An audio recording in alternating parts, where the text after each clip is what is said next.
White Sox fans. Brett Ballantini here, lucky enough to host another Sox Pop on the Farm podcast. This is number 51. We're focusing this year. We're just doing sort of themes week to week with each team. We're back to the Charlotte Knights and Jonathan Lee in Charlotte once again.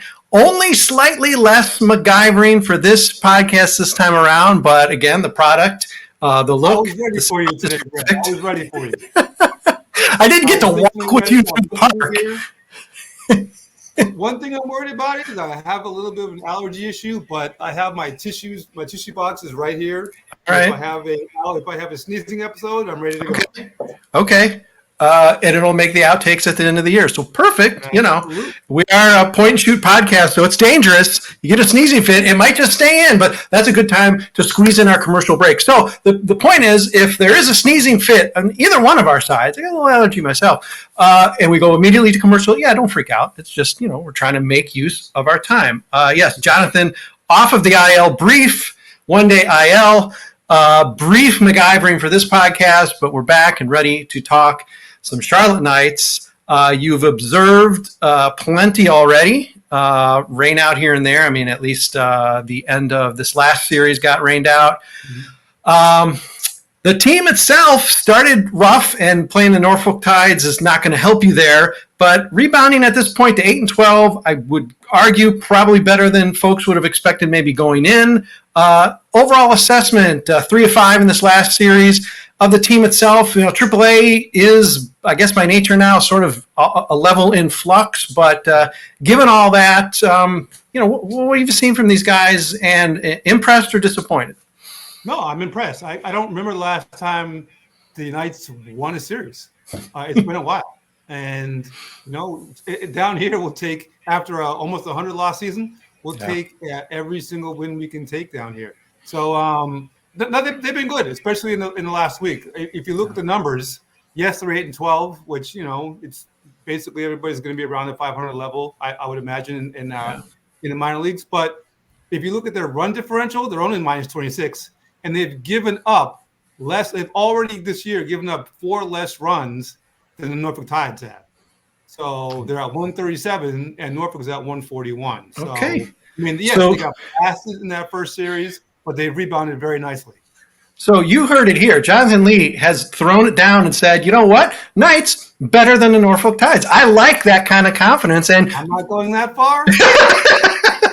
The numbers are the numbers. That's impressive. No, I mean, really, especially given that this team isn't necessarily built for run prevention. And we're going to probably get to that in the second half of this podcast, getting to the pitching. I think it's a little bit more fun to talk about the offense so far. I guess it always is in Charlotte. But let's kick it off with the guy, as we're recording tonight, going to get his first start this year with the White Sox, back with the organization, completely blistered AAA for the 3 weeks he was there. Danny Mendick, what has happened? I don't know, but I believe it's 8 homer. I mean, he's crushed it. He's basically been the best player on the team pretty much. I mean, Robbie Grossman had a really hot 5-game or so stretch, but really been the best player from the get-go.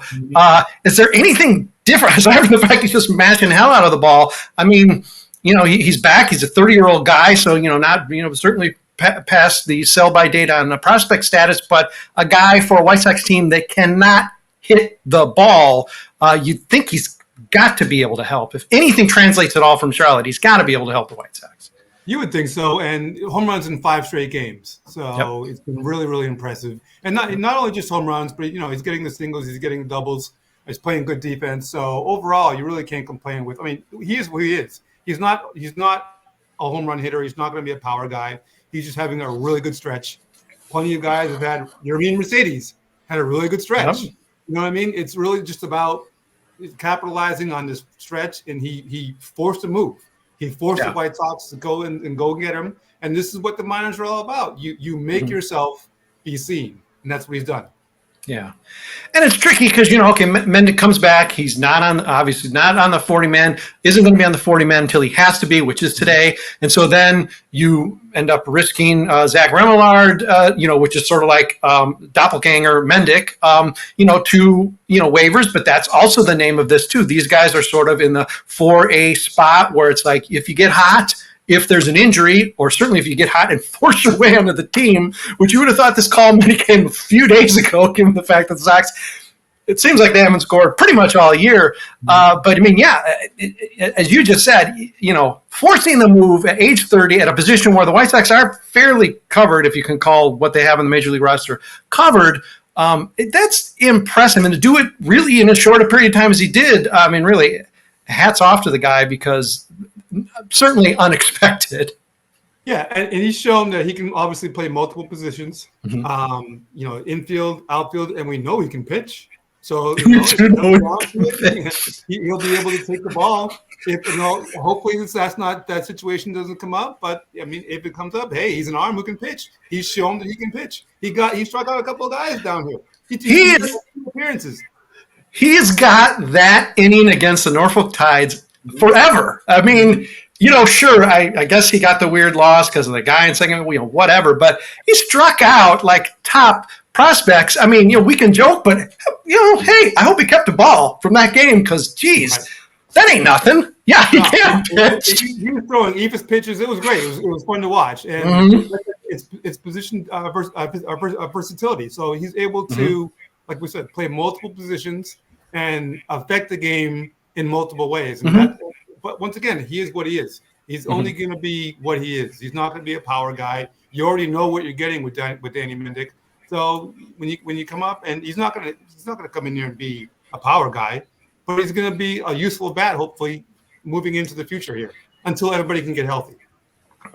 Let's jump to the guy that sort of indirectly, I guess, ends up affected by Mendick moving up, and I'm going to say that's Lenyn Sosa, even though those moves didn't come concurrently. A guy who has really crushed it, really beginning in Birmingham, which was sort of unexpected. But in Charlotte, he's managed to pretty much maintain a very, very hot, even power bat. But a guy who just hasn't been able to flip it on at the major league level. And there's reasons for that, and it's not all on him. That is for sure. There's been a lot of jerking around of Lenyn. I mean, he's certainly got a fairer shot. You can't even say that because he didn't break camp with the team. He just keeps playing well enough in Charlotte to not play well enough in Chicago. Do you see this? It's still a young enough guy, but do you see this getting solved? Is it just a matter of sometime it clicks for a guy, or maybe for some it never does, and AAA is the peak? Well, it really he needs to be given a solid chance. And like I said, being moved up and down, baseball is all about routine. And you know that. And if you're not in your routine, if you're getting bounced around from the minors and the majors, and you're staying in a hotel, people don't talk about, we've talked about this before, about the off-field stuff, about moving around and about moving to hotels. All that stuff is going to affect your play, whether it's, in the minors or in the majors. Is he more comfortable here? Yeah, probably because he's been here longer. He knows it. Yeah. And when he gets to the majors, he's pressing because it feels like he has to make an impact to stay on the roster. So there's no comfortability for him to be able to just come to Chicago and be who he is as a player. They really need to sit down and say, all right, Lenyn, you're going to be here for a month, 2 months, 3 months. Get comfortable here, and we'll see what we can do. And they're not going anywhere. They're not going to win 70 games, maybe? No, not close. We're hoping for 60 at this point, Jonathan.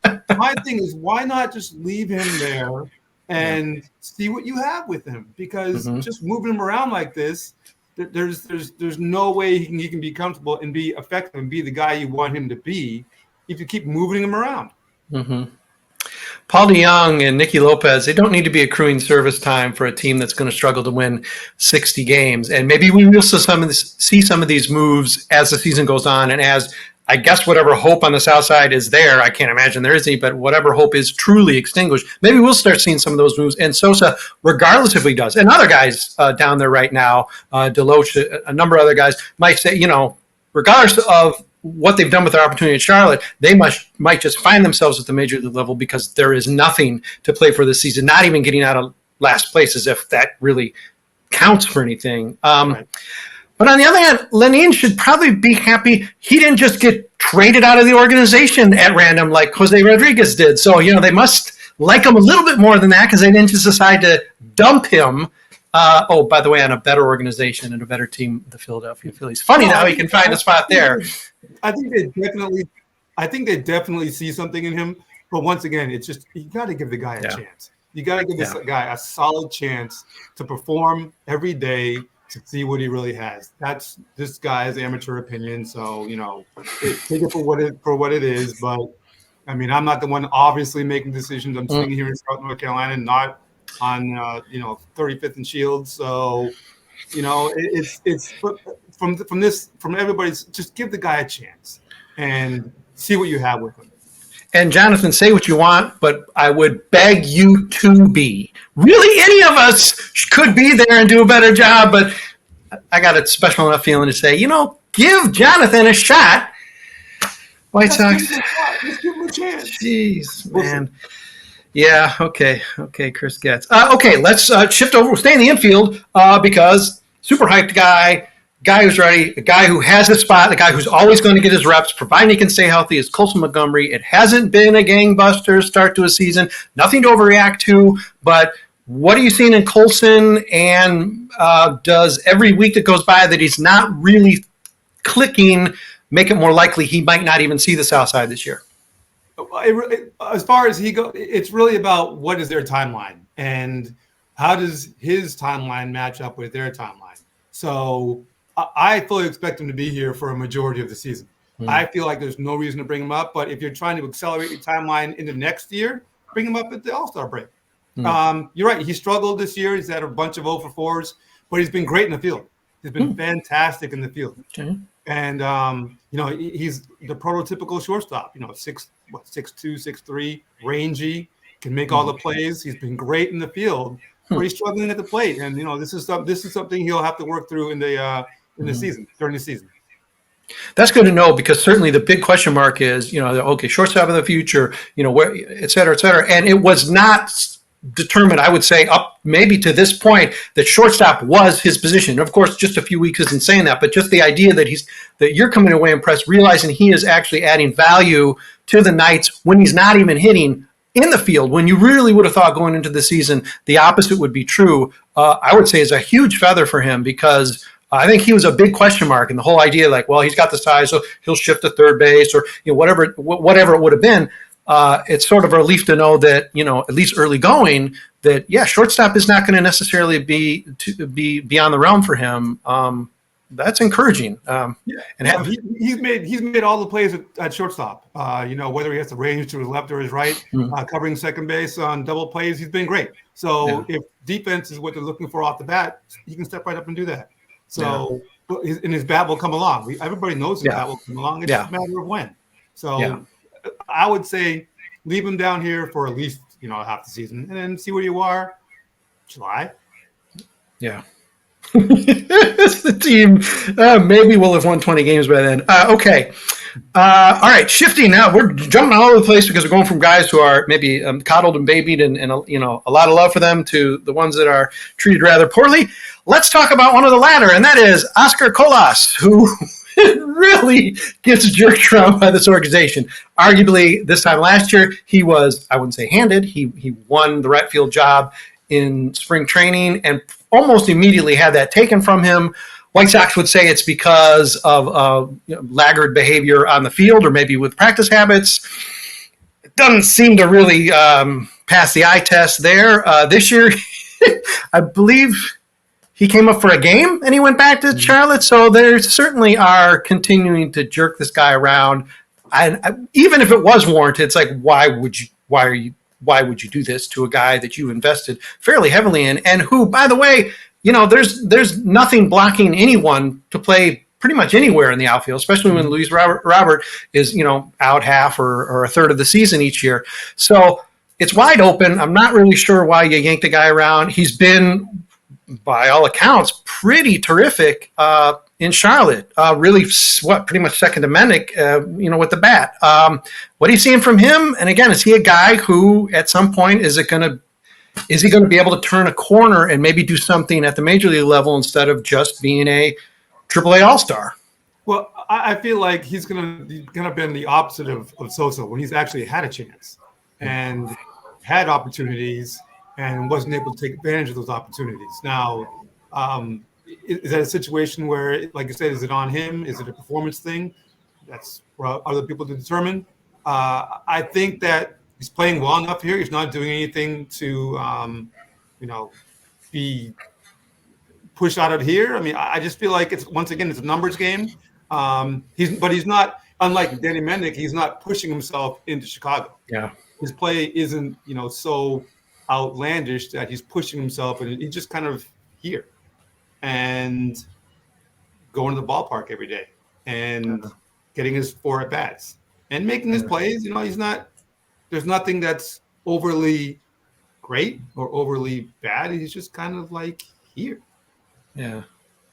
Yeah, and then it seems like a confusing plan. I know you got to sort of run guys out there, and maybe AAA more so, even AA or anywhere else in the minors, and certainly not at the major league level, where you're just sort of running guys out to see what they can do. You'd think that would be all sorted out by AAA, but I can see why the White Sox would want to know where the guys would fit defensively. It's interesting that Colás a couple of years ago was playing primarily center field. He certainly was a right fielder pretty much from start to finish last year, but this year it seems like he's playing more left field. I think Deloach, a guy who's played some center and some right, I guess mostly right, he was getting center field assignments ahead of Colás. Seems to now be pushed, at least early season, to left field. It's just interesting. I know it just matters, who you have.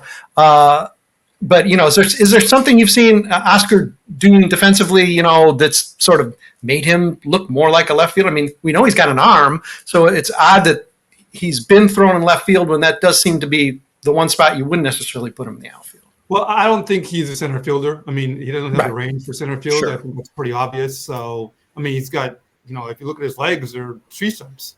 So, I mean, he's built incredibly well. Yeah. So it looks to me like I think also a lot of depends on the dimensions of the particular ballpark. Left field is a little more of a tight corner. Then it's a little more wide open. The right field corner in Charlotte, it's kind of a triangle where it's if the ball bounces wrong, you can kind of bounce.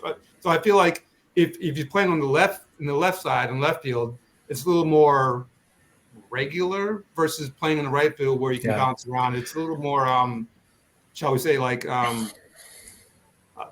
When you're playing in left field, it just feels like it's more comfortable. It's easier for him because the lines are more regular versus right field where you have sort of all kind of different angles to deal with.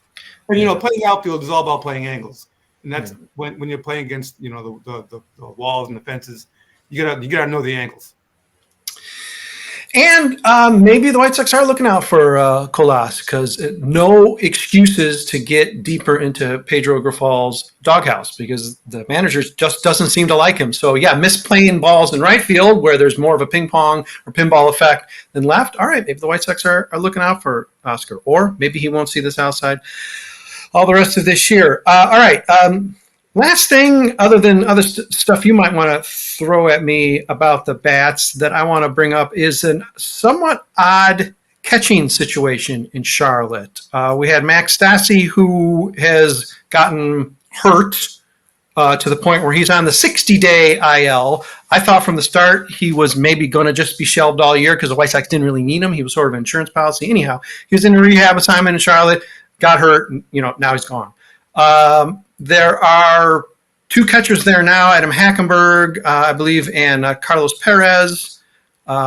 Maybe there are others. Pérez seems to be now shifting, maybe not, primarily to first base. I'm not really sure what he's necessarily done to play himself out of the catching situation, aside from being, I would say, maybe an average handler, overall. It seemed like he had a little bit better reputation than that coming up through the system. I mean, not that the White Sox are looking for their next catcher, at least until Edgar Quero comes and visits you from Birmingham. I know these guys maybe are placeholders to a degree, but seems like an odd situation where, I guess maybe it's just a matter of wanting to get Pérez at bats in every game, and he's not going to catch every game. But what's the catching situation with the Knights? Well, he hasn't caught at all this year, at least at home. Oh, okay. Not at all. So it's been first base or DH every single game. So the rotation right now is Hackenberg and Chuckie Robinson. Oh, Chuckie Robinson, of course. I forgot Chuckie. A little bit. He hasn't played first. He hasn't caught at all this year, and I found that kind of interesting.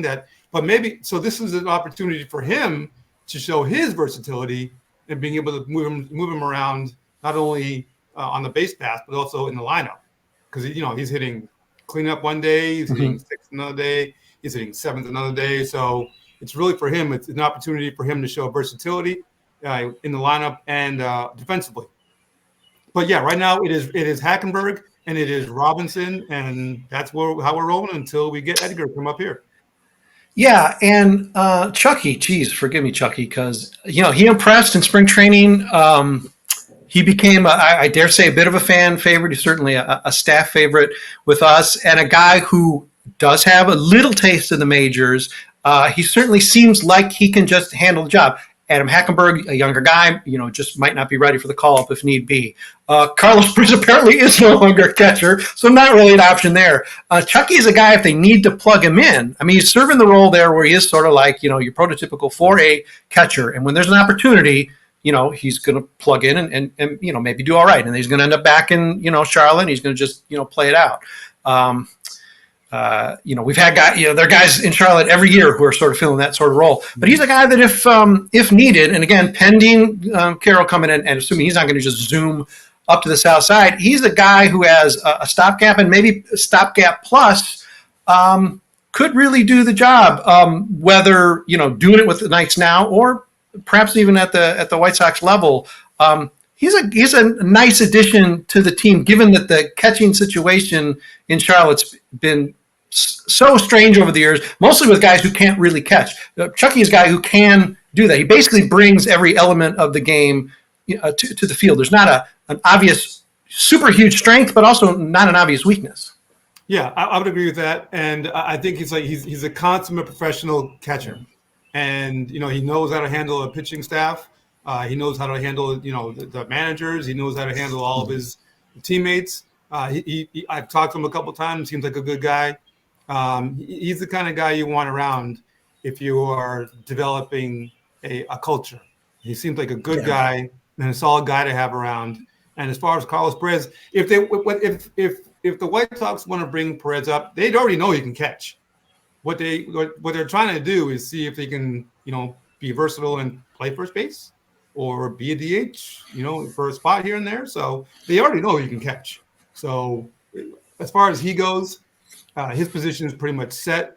I would like to see him get another chance, but once again, we'll see how that works out. But you're right. Chuckie Robinson is the consummate professional. Yeah. It seems like Andrew Vaughn really misses Charlotte. Seems like he sort of wants to visit again. I don't think the White Sox will do that, but boy, if it was just based on play, well, of course, you'd probably trim about 20 members of the team and you'd have a really crowded bench in Charlotte right now if that was the only basis. But who knows? I mean, it doesn't hurt to be versatile. It is interesting, though, that he hasn't played a lick. I guess that's, bully for the Knights. I mean, they got enough catching that they don't need, a catcher to catch. I guess that's something. All right, well, maybe at the end, Jonathan's going to tell me all the guys I missed and who we need to talk about. We're going to take a break now, give Jonathan a chance to sneeze or myself, and we'll be back in a minute to talk a little bit about the pitching side of things and see what else we need to discuss. But hang with us. We're talking more Charlotte Knights baseball here on Sox Pop number 51. Hey there, White Sox fans. My name is Brett Valentini, lucky enough to host a farm podcast once again with Jonathan Lee in Charlotte, talking Charlotte Knights baseball. Thank you for accommodating us with more talk about Charlotte. A little less work involved in getting prepared for this one, just a little bit. At some point, we'll just sit down and talk, and right.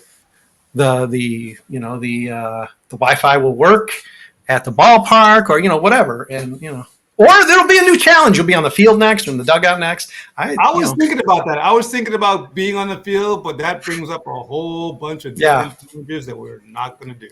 Yeah, fair enough. We'll just play Where's Jonathan each time. So, okay, this time, outside, inside. All right.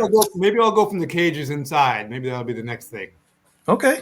All right. Yeah, I like to travel. I get a little tour. I haven't been to that beautiful, beautiful park in Charlotte yet, which is bad on me. But yeah, so getting to have these podcasts with you, I sort of feel like I've been. Mm-hmm. Okay. It's the rougher side of things, I suppose. I guess it always is. Going into the season, boy, I was bright-eyed, bushy-tailed about this Charlotte Knights pitching staff, and shame on me, fool me a 15th time. The rotation, I guess, I wouldn't say in shambles. And you listen, it's AAA. White Sox need guys. They got nothing, so they need guys. So they're going to decimate the Charlotte rotation. Pretty soon they're going to decimate, it seems, the Barons rotation and not even mess with Charlotte anymore for a while. You got guys still like the Davis Martins of the world, still hurt, still not ready. The Sean Burks. So I mean, there's a real flux going on with the rotation. Not quite openers 4 out of 5 or 5 out of 6 games the way it's been over maybe the last couple of years. But the state of the rotation, I mean, do you just sort of show up at the park and say, all right, well, who's it going to be? We'll see what happens at this point, even early in this season. Yeah, pretty much. When I talk to manager Justin Jirschele, I always ask him on a Tuesday, what's your rotation for the week? And it's going to change. Like it changed last week when Brett Bay came down and had a quick little inning on Saturday. And look, it was supposed to be Nastrini and Kennan, and they're gone. That's fine. This is what's supposed to happen. And so now you have guys like Chad Kuhl and Woodford and guys like that who are placeholders for the next generation who are coming up from Birmingham, even if they even make it here. Yeah. The Kai Bushes, the Eaters, and the Thorpes. So we're kind of in a holding pattern. So it's going to be mix and match. I'm sure they'll sign some guy off the street in a couple of weeks. And he'll be starting. So now it is at the AAA level. And if the White Sox need arms, they're going to go up. They're going to replace them with either independent league guys. We haven't even talked about the independent league guys. So that'll be further on down in maybe July. But right now it's going to be, like I say, it's going to be openers. It's going to be these placeholders who are just here waiting for either the guys that come up from Birmingham or somebody we don't have any who's not on the roster and who will come in and start like a Johnny Cueto situation or like you said, like a Davis Martin situation. That's how it is down here. Yeah. These days, as the Tommy Phams and Mike Clevingers of the world get nearer and nearer to the South Side, I am not inclined to say a kind word at all about Chris Getz, but one thing I will tip my hat on is that those guys off the street, again, they're sort of free. They're nothing necessarily special, although sometimes you do trip over a Cueto. But you just need to bring those guys in. And for some reason, Rick Hahn had a real aversion to doing that, as if somehow there aren't guys who are always, right now, aren't available to say, hey, you know what? I want that opportunity. And I realized I could maybe get to Chicago as opposed to many other organizations where you're playing AAA. You're just like, this is another year on my resume. Maybe next year I can crack the majors with a team. In Chicago, it's eminently available. So at least he has actually put bodies in uniforms. But that is the last nice thing I'm going to say for the moment about Chris Getz. Give me an assessment. We had our last podcast actually took a look, among many other arms, took a look more specifically at Jonathan Cannon and Nick Nastrini, comparing, contrasting a bit. Both guys have barely got a sniff of AAA. Nastrini had an extensive experience at AA, so you could argue, okay, listen, what is there left to prove? He's been now sent back down to Charlotte, not certain what the thinking is. Didn't have a good second start, had a pretty darn good first start. Sox need arms, but I guess John Bravia is back, so okay. But at any rate, when you see those two guys, obviously two guys who are good enough to get moved up to the majors, get a start or two in, how do you see them contrasted with one another? Clearly, it seems like they're going to get more starts. Maybe Jonathan Cannon may not even leave the South Side. But Nastrini certainly wouldn't seem to be long for Charlotte, whatever it is he may need to work out, or if it's just, okay, he's on the 40-man, let's just rotate guys through till somebody's hurt. How do you see those two similar pitchers, I mean, at least physically, but in terms of maybe their readiness for a major league rotation, do you see any difference between the two? I would personally like to see Cannon stick around in Chicago. I think me personally, I think his upside is better than Nastrini. He's got all the makeup. He's got the physical makeup. He's 6'6", 220. So So he's got the number one guy as far as a look. Nastrini, he feels like he's going to be like a 2 or a 3 in a starting rotation. So I think I would like to see Cannon stay. Once again, I'm not the guy making the decisions. I think that Cannon has a chance to be really, really good, and Nastrini has a chance to be good. Mm-hmm. Whether that's in Chicago or somewhere else. Mm-hmm. I think Nastrini, to me, we saw him a lot last year at the end of the year, so mm-hmm. I have a little more experience with seeing him than seeing Cannon. Cannon just came up, and like I said, had that one start here and moved on to Chicago very quickly. I think Nastrini personally might have a longer career, but I think Cannon might have a more impactful career personally. Mm-hmm. Well, as we're speaking, he's warming up and getting ready to go in Minnesota, and we'll see how the Twins treat him.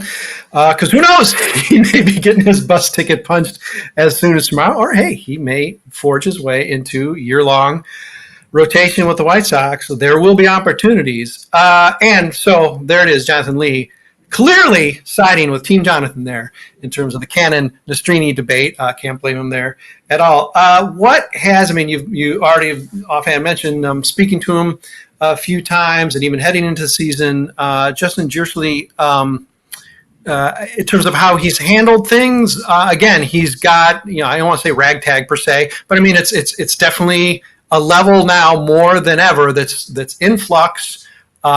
Different guys, a lot of challenges with combining culture because you're getting guys, like literally like a Robbie Grossman, basically off the street, not signed all, wasn't even playing in a spring training, just got signed very late, then plays for a week, does really well, goes right up, and now you're filling that spot with someone else. It's a juggling challenge that, not to say any level of the majors or minors is easy, and Pedro Grifol found out for the majors can be a challenge as well, but Justin's got himself, I don't want to say a unique challenge, but it is different. And he seems to be, now starting a second year, he seems to be fulfilling some of the promise of the White Sox, some of the faith they put in him, really managing pretty much every level of the system. What's your read on him and what he's done so far this year?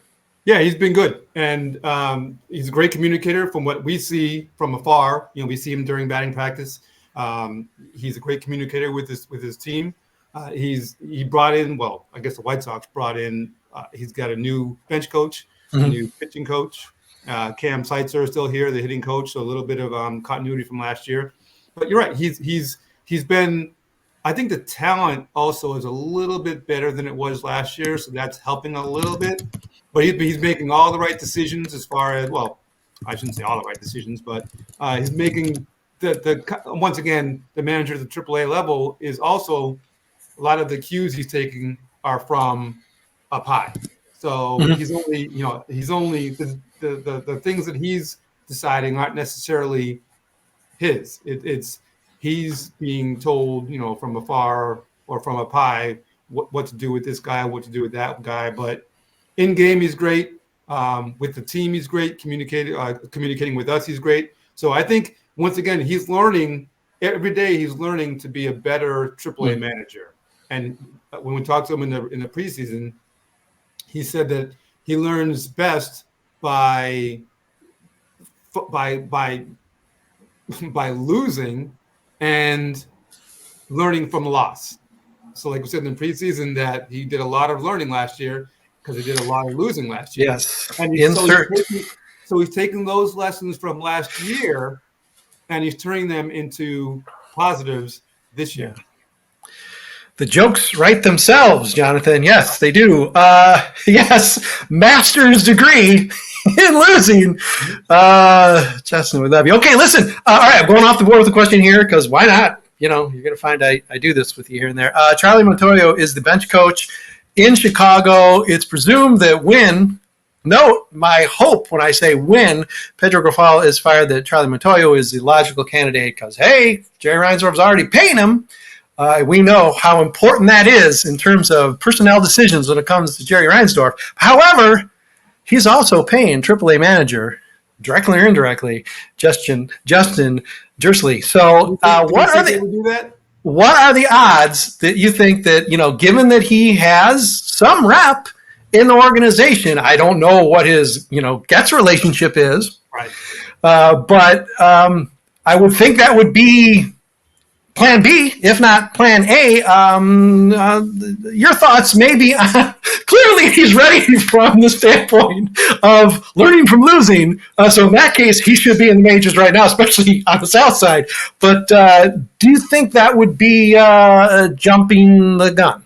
Well, I think you have to look at it from his perspective. What's the benefit of him going up there and managing a team that's has a winning percentage of what, 200? It may technically be negative. It's definitely lower than you would think is possible for a winning percentage. Yes. Right. So maybe it's better for him. And look, if they come to him and say, "We want you to manage," of course he's going to say yes. Of course he's going to say yes.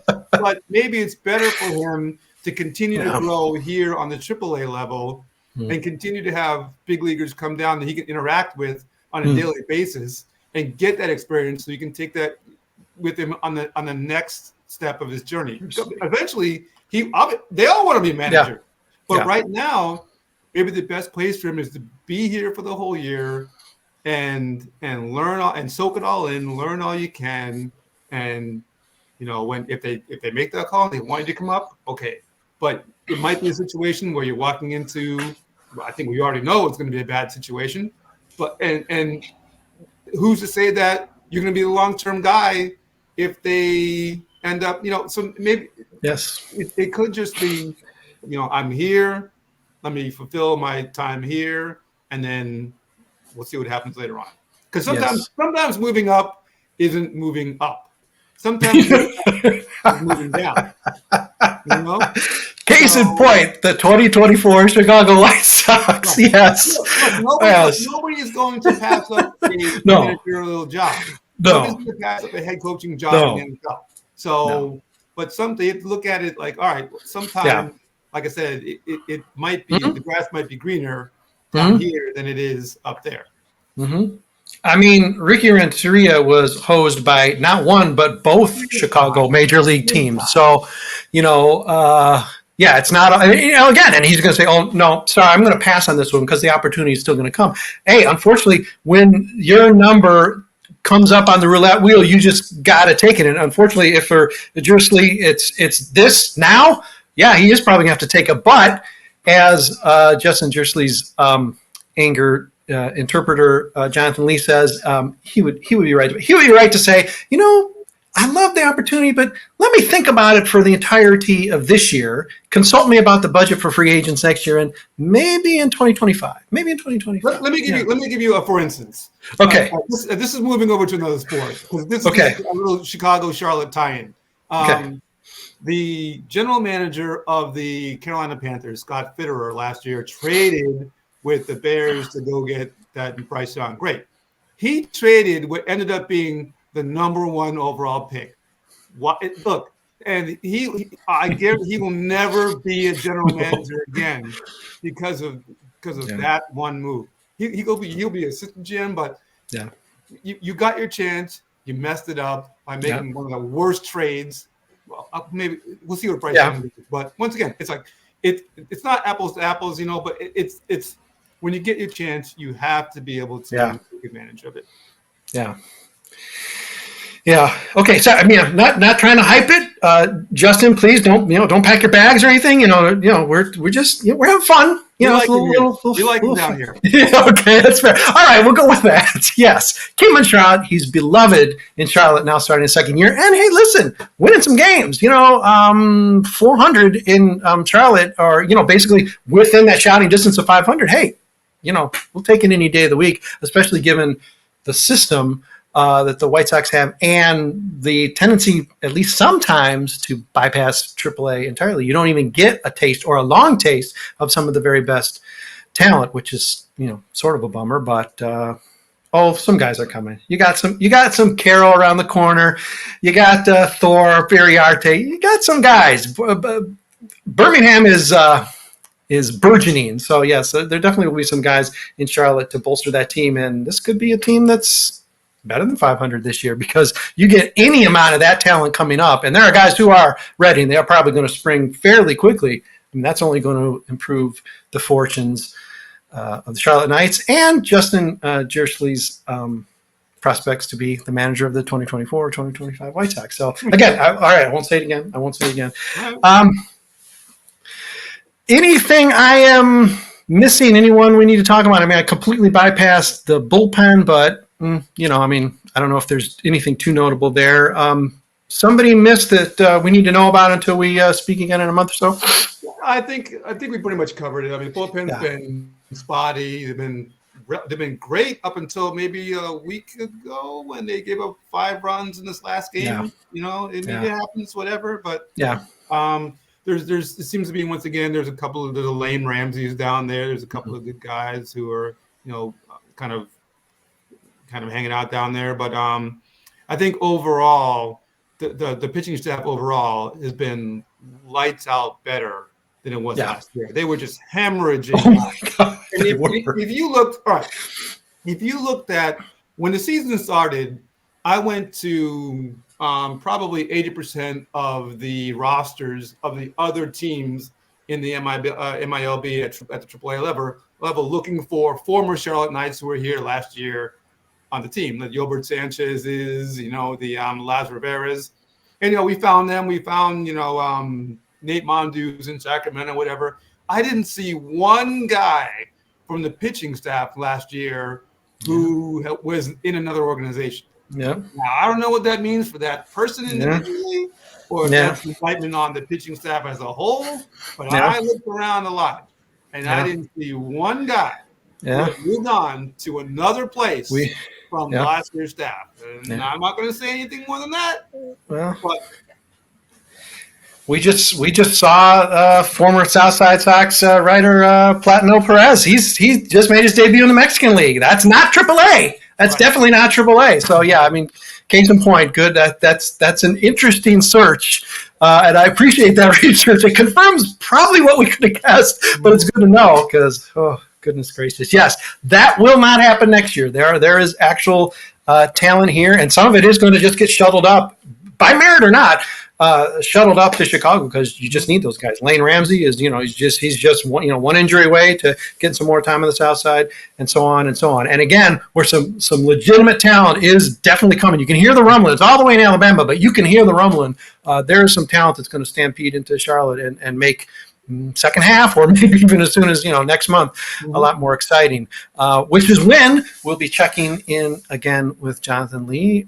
Thank you, Jay Lee, for taking a little bit of time out again to give us a scoop on all the stuff Charlotte. Hey, this is more fun. I'm glad we're talking this year. Last year it would have been, dead air, sneezing, it would have just been brutal. So I mean, this is at least more fun to talk about this team because there's a lot of more arrows pointing upward than maybe in a while, definitely than last year. So glad we timed it this way. And there's so many good arms who are coming up from Winston and from Kannapolis. Yeah. I'm going up to Kannapolis this week to go see Aldrin Batista again and maybe Seth Keener. So there's so many good young arms that are at the A level that will be here in maybe 2 years and be in Chicago maybe 3 years. So there's a lot to like on the minor league level. It's just you have to get through the season on the major league level. I know it's really tough up there. I'm paying attention to it from afar, but there's so many different apples in the cart down here throughout the minors that I don't really have enough time to kind of pay attention day in, day out. Yeah. It's really hard to watch bad baseball. Yes. So I'll be helping in Kannapolis this week. Unless you have experience diffusing bombs, afar is the theme you want. We're not so lucky. We got to be right up against it, pressed against the glass, faced frozen in horror as it just gets worse and worse. So yes, afar recommended. Don't be tempted to get any closer than afar. Stick with that. There's enough to deal with with the 3 North Carolina teams and with you and Charlotte there. It's a good. When it turns around, and we see these days, we're gonna come back and we're gonna laugh at the 3 and 18 Chicago White Sox. Yeah. If we live through it, yes, we will have a grand guffaw at what this abomination has been in 2024. But a good teaser there from Jonathan as well, because it's not to say we're just talking Charlotteism. Who knows? May squeeze in a little bit of high A, low A, both, all three levels talk. Who knows? But I may, as much as I can bug him, as much as I can get him set up for podcasts, avoid any allergies. I mean, we're good to talk as often as possible. So hopefully sooner than a month from now, we'll be chatting again, Jonathan. But I appreciate the time now and getting us caught up to speed a bit on Charlotte. Let's do it from Kannapolis next time. All right, sweet. Okay, we've got a date. I love it. Thanks, everybody, for listening. As always, reading. We're trying to give you some very comprehensive nightly. That's 6 nights a week. Nightly minor league updates, which we've done for years at Southside Sox. We're going to continue to do that and also bring you stuff right from those eyes, right there on the field, like Jonathan Lee, giving us updates on what's going on in the minors, even at AAA, which is like, oh, well, are there any sexy prospects there? Well, there sure are. Or they're guys who you're going to see on the South Side, like him or not. And Danny Mendick, hey, who knows what he's doing or what he's going to do in tonight's game, but, maybe he's up for good as well. Thank you, Jonathan. Thank you, everybody, reading, watching, all that stuff. And we'll be back with John and Lee probably sooner than 1 month's time. But if not, we'll be talking Charlotte in May as well. And until then, thanks for watching and listening. Thanks, Brett.